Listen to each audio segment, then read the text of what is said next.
Let's return now to our coverage of the upcoming Voice referendum this weekend and bring in the former Labor Minister Graham Richardson. Richard, good to see you. Appreciate your time. We were just talking earlier with Matt Cunningham, who's there at Uluru for one of the big set-piece events for the Yes campaign, with Pat Farmer arriving there today after his 6-month-long run. But in terms of the result that we can expect over the weekend, it's just not looking like it's going to get up, is it?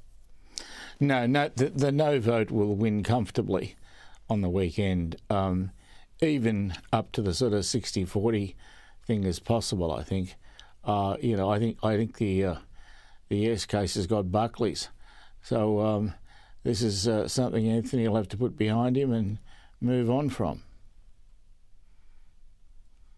How can he do that? I mean, what would the loss mean for the Prime Minister, do you think? How much political capital has he expended on this? Well, you lose a bit of bark on something like this, but he's fortunate in that I don't believe ordinary Australians are really engaged in this argument. I think it's far more an argument for the elites than it's been for the mob.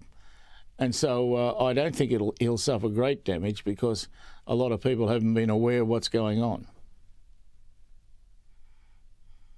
So does that mean that come Sunday, if it is a no result, that you don't think we'll see people taking to the streets? I mean, what sort of fallout are you expecting beyond that elites discussion? Well, I think the no vote is pretty certain to win.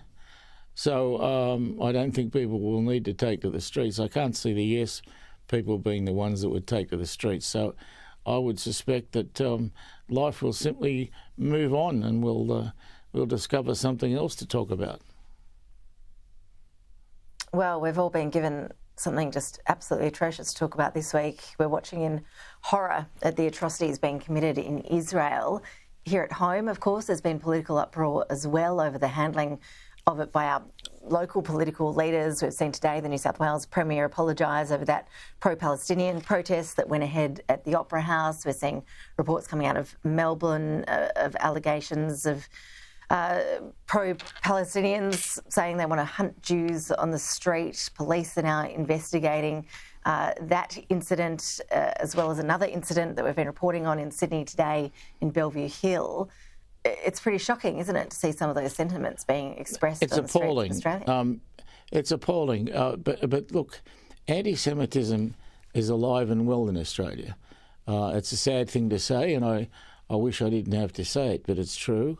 I remember when I had a radio show, every now and again you got to get a call from somebody who was rabidly anti-Semite, and it sickens you. But you have to be aware that it's around.